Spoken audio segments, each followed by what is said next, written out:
Perkenalkan, nama saya Octavia Lanisa dengan NIM F1021241014. Di sini saya akan membahas mengenai masa transisi dari dunia pendidikan ke dunia kerja dan bagaimana dengan para lulusan pendidikan non-vokasi. Masa transisi dari dunia pendidikan ke dunia pekerjaan merupakan masa yang harus dihadapi para setiap lulusan pendidikan, baik dari lulusan pendidikan vokasi maupun dari lulusan pendidikan non-vokasi. Di masa ini, mereka harus menghadapi beragam tantangan untuk mendapatkan pekerjaan. Namun, walaupun mereka sudah memiliki bekal ilmu pengetahuan yang cukup dan pengalaman-pengalaman di masa ketika mereka menempuh pendidikannya, rupanya itu belum cukup untuk membantu mereka menemukan pekerjaan yang mereka minati. Bahkan malah berujung pada pengangguran tanpa kepastian. Apa penyebabnya? Nah, pada tahun 2023, kurang lebih 2 tahun yang lalu pada bulan Desember, Direktorat Jenderal Pendidikan Vokasi mengadakan rapat untuk menanggapi tuntutan kepada Kemendikbudristek atau Kementerian Pendidikan, Kebudayaan, Riset, dan Teknologi supaya bisa memastikan kelancaran proses transisi yang lebih cepat dan berkualitas. Sebab Bu Suharti sendiri yang merupakan Sekretariat Jenderal Kemendikbudristek mengakui bahwa isu persoalan masa transisi dari dunia pendidikan ke dunia pekerjaan saat ini cukup pelik.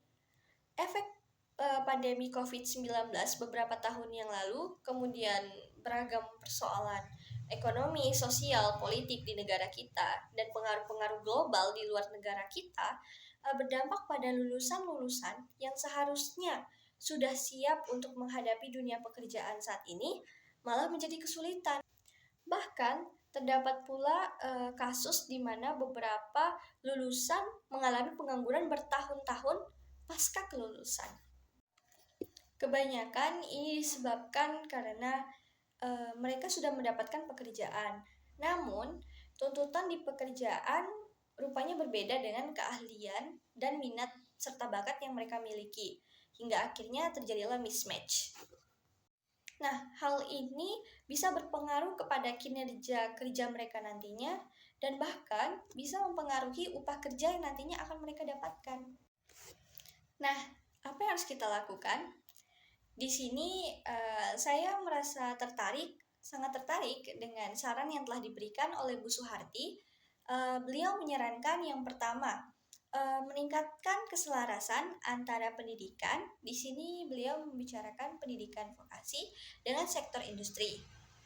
Dengan adanya keselarasan baik yang terbentuk antara kedua pihak ini, diharapkan terjalin kerjasama yang baik, terutama dalam distribusi magang dan penerimaan kerja di antara kedua belah pihak. Nah, di sini saya ingin menanggapi dan sedikit menambahkan, menurut pendapat saya, pendidikan non-vokasi seharusnya juga perlu mendapatkan perhatian yang sama. Para lulusan pendidikan non-vokasi, walaupun memiliki cara pendidikan yang sedikit berbeda, namun mereka juga memerlukan persiapan yang sama matangnya untuk memasuki dunia pekerjaan. Contoh nyatanya, di sini saya mengambil contoh di Universitas Tanjung Pura yang merupakan salah satu pendidikan non-vokasi di Kota Pontianak yang telah mengadakan kerjasama dengan beberapa sektor industri. Contohnya kerjasama dengan PT Mayawana Persada yang membuka kesempatan berkarir di bidang kehutanan bagi para alumni dan lulusan Universitas Tanjung Pura, dan juga kerjasama dengan Bank Tabungan Negara atau BTN, PT BTN. Di sini fokusnya kepada pengembangan mutu pendidikan dengan beragam aspek dan program kerja seperti inovasi digital, program beasiswa, dan sebagainya. Di sini salah satu bentuk di mana pendidikan non-vokasi juga memiliki fokus yang sama dalam mempersiapkan para lulusannya untuk masuk ke masa transisi mereka ke dunia pekerjaan. Nah, apalagi yang bisa dilakukan?